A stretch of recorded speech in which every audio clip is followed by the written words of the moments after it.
446 میں آ کر شیعوں کی حکومت کو ختم کیا تغرل بیگ سلجوکی نے۔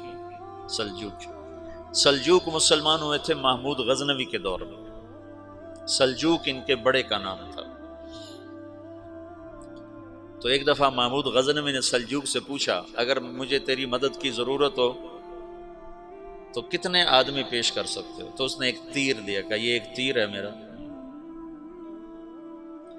کسی کو یہ تیر بھیج کر میرے علاقے میں بھیج دو تو چند گھنٹوں میں 1,00,000 تلواریں تیرا پہرا دینے کے لیے تیار ہوں، میرے پاس اتنی طاقت ہے۔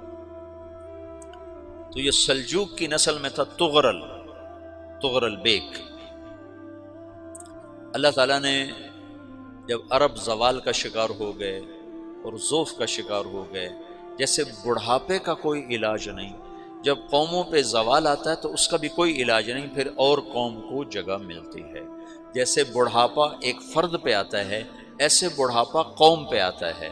قوم کا بڑھاپا جوانی میں نہیں لوٹ سکتا، جیسے فرد کا بڑھاپا جوانی کی طرف نہیں لوٹ سکتا، قوم کا بڑھاپا جوانی کی طرف نہیں لوٹ سکتا، کوئی علاج نہیں، نئی نسل کا آنا ہی علاج ہے۔ تو عرب دھل چکے تھے، 600 سال بہت ہوتے ہیں حکومت کو، اپنی صفات گم کر چکے تھے، اب نئے خون کی ضرورت تھی۔ تغرل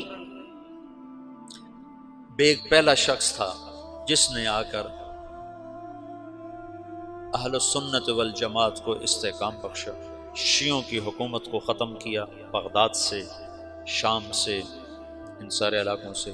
صلاح الدین ایوبی نے اسماعیلی شیعہ کی حکومت کو ختم کیا، مصر۔ العاضد ان کا آخری خلیفہ تھا صلاح الدین ایوبی، نور الدین زنگی رحمۃ اللہ علیہ کا پروردہ تھا، اس کا دوست تھا، اس کے دوست بھی تھا، بچہ بھی تھا اس کے سامنے، زیادہ لکھنے پڑھنے کا شوق تھا۔ پھر اللہ تعالیٰ نے اس سے کام لیا اور اس کو مصر کا گورنر بنا کے بھیجا، مصر کی مدد کے لیے بھیجا، تو وہاں اس نے صلاح الدین ایوبی نے وہاں ختم کیا، تغرل بیگ نے یہاں ختم کیا۔ تو پھر سلجوق جو تھے نا یہ اقتدار میں آئے، ادھر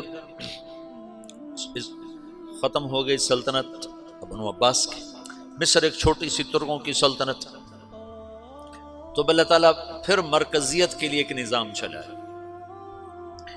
دو لشکر آپس میں لڑ رہے ہیں ایک میدان میں، ایک جنگلی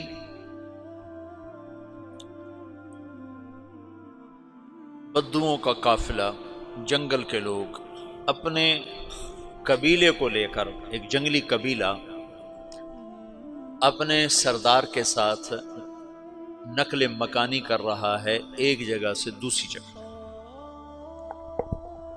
اللہ کا نظام کہ یہ لوگ چلتے چلتے چلتے اس وادی میں پہنچ گئے جہاں جنگ ہو رہی ہے، دو لشکر آپس میں لڑ رہے ہیں۔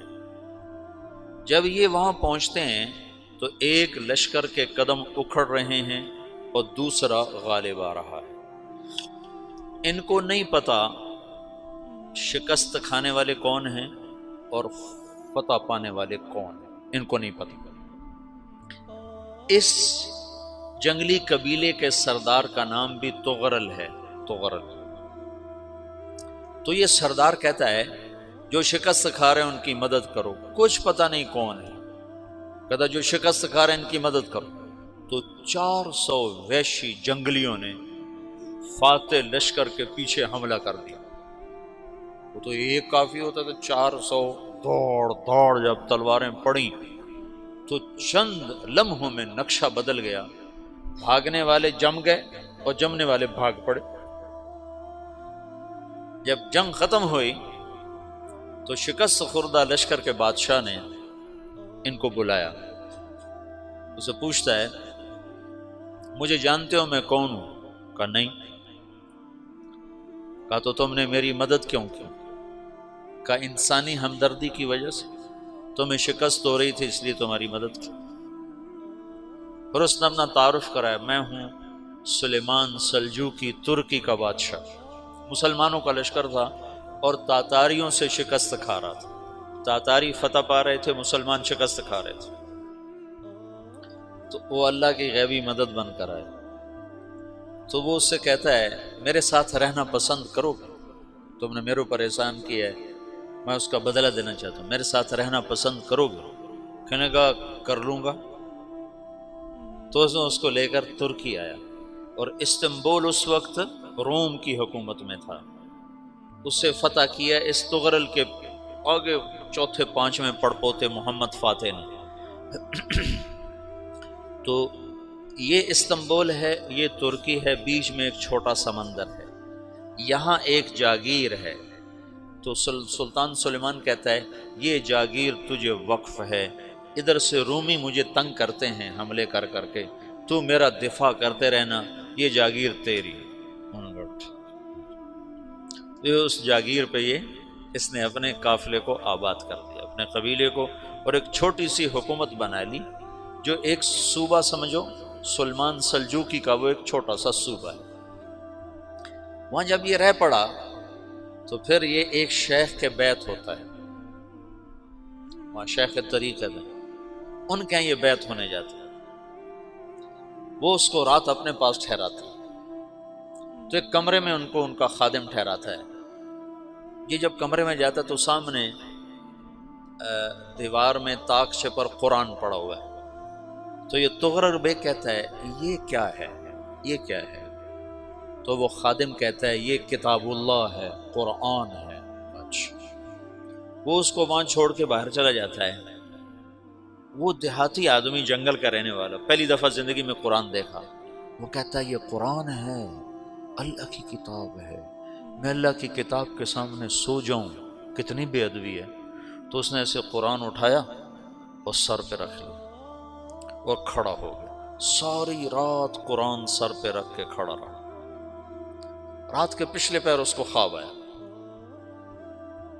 کھڑے کھڑے اس نے دیکھا کہ اس کی پشت سے ایک چاند نکلا اور شیخ کی بیٹی کے سینے میں جا کے اتر گیا، پھر اس لڑکی کے سینے سے ایک درخت نکلا جو پھیلتے پھیلتے پھیلتے 3 بر اعظم پہ چھا گیا، افریقہ پر، یورپ پر، ایشیا پر۔ پھر اس کی آنکھ کھل گئی، وہ کھڑا ہوا ہے، تو اس نے صبح یہ خواب اپنے شیخ کو سنایا، تو انہوں نے اپنی بیٹی اس کے نکاح میں دی تھی۔ اس بیٹی سے ایک بچہ پیدا ہوا، تغرل بیگ نے اس کا نام رکھا عثمان، عثمانی ترک نام سنا ہوا، جو میں نے کل بتایا تھا کہ 1924 میں وہ خلافت ختم ہوئی، تو ایک بیٹا پیدا ہوا عثمان۔ عثمان نے پھر ایک نئی اسلامی حکومت کی بنیاد رکھی جو 1924 تک چلتی رہی، کوئی 800 سال یہ حکومت چلی۔ تو حکومت کا شیرازہ بکھرا، لیکن پھر جڑ جاتا تھا، پر وہ قرن اول والا جوڑ کبھی نہ پیدا ہوا، ٹکڑے بن گئے۔ ان ٹکڑوں میں اللہ لوگ پیدا کرتا رہا جو دعوت دیتے رہے، دعوت زندہ رہی۔ جو تربیت کا نظام تصوف کے ساتھ تھا، اب وہ تبلیغ کے ساتھ